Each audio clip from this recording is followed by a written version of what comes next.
बिल्लाहि मिनश्शैतानिर्रजीम बिस्मिल्लाहिर्रहमानिर्रहीम अल्हम्दु लिअहलिही वस्सलातु अला अहलिहा अल्लाहुम्मा सल्लि अला मुहम्मदिन व आलि मुहम्मदिन व अज्जिल फरजहुम। आशूरा का दिन अगरचे एक दिन था और ये अजीम वाक़यात एक दिन में रूनुमा हो गए, लेकिन ये रहती दुनिया तक मकतब बन गया। वो चंद घंटे, चंद साअतें पूरी ज़िंदगी गुजारने का दर्स अपने अंदर लिए हुए हैं। बाज़ ज़माने या बाज़ जगहें ऐसी हैसियत हासिल कर लेती हैं कि जो दीगर मकामात और दीगर ज़मानों पर हावी हो जाती हैं। करबला के अंदर हमें जा बजा दर्स मिलते हैं।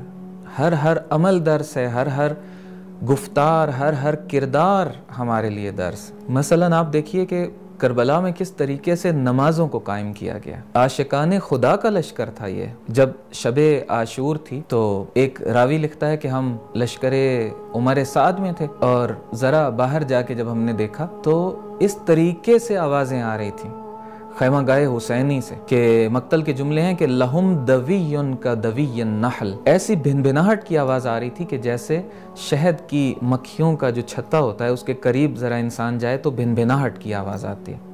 वो क्या था? ज़िक्र खुदा की आवाज़ें थी। इंसान के जिसको ख़बर हो कि ये उसकी ज़िंदगी की आखिरी रात है। हम अपने आप को अगर किसी ऐसी सिचुएशन में तसव्वुर करें, आपसे भी ये गुजारिश करूँगा चंद लहज़ों के लिए अपने आप को किसी ऐसी सिचुएशन में तसव्वुर करें कि हमें ख़बर मिले कि हमारी आखिरी रात है, कल किसी भी टाइम हमें यहाँ से ले जाएंगे और फिर हमने इस दुनिया में पलट कर नहीं आना, तो हम किस तरह गुजारेंगे? करबला वालों ने किस तरह से गुजारी। लहुम दवीयुन का दवीयन नहल, ज़िक्र खुदा, मुनाजात, इबादत, नमाजें। फिर आप देखिए जनाबे ज़ैनब कुबरा सलामुल्लाह अलैहा जो ख़वातीन के लिए रोल मॉडल की हैसियत रखती हैं, उनको इमाम हुसैन अलैहिस्सलाम फरमा रहे हैं उनसे कि आप मुझे नमाज शब में याद रखिएगा।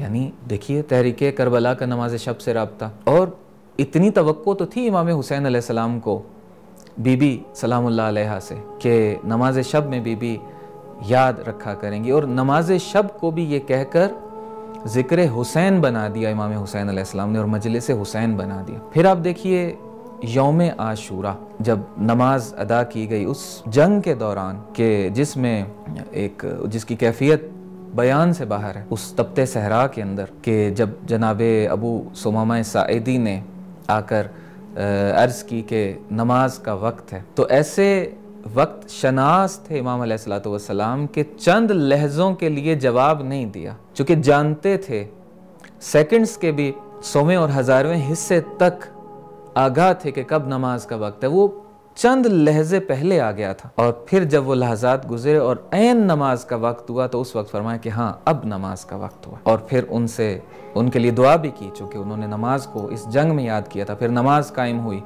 और नमाज की हिफाजत की गई।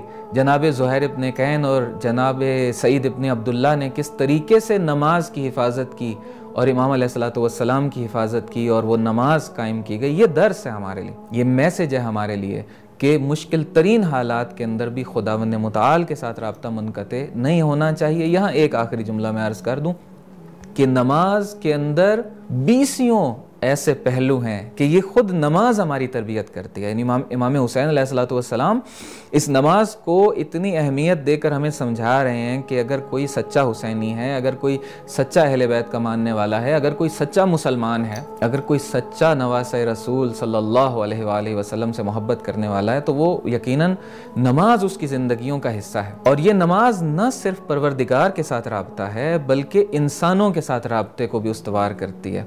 नमाज गस्बी जगह पर नहीं होनी चाहिए, गस्बी लिबास के अंदर नहीं होनी चाहिए, वज़ू का पानी गस्बी नहीं होना चाहिए, अपनी हलाल की कमाई का वो लिबास होना चाहिए। देखिए कितने पहलू हैं एक नमाज के अंदर कि इंसान नमाज में जब खुदा से राब्ता करता है, परवरदिगार से राब्ते से पहले हमारा इंसानों के साथ राब्ता सही होना चाहिए। खाली ये नमाज देखिए कितने दर्स हैं इसके अंदर। परवरदिगार हमें तौफीक अता फरमाए कि मकतब आशूरा के नज़दीक आकर हाजिर होकर ज़ानुए अदब तय करके हम अपने अखलाक, अपनी तरबियत का सामान फराहम करें और इन चीज़ों को अपना कर सही मानों में हुसैनी बनने की तरफ गामज़न हो सकें। वस्सलामु अलैकुम वरहमतुल्लाहि वबरकातुहू।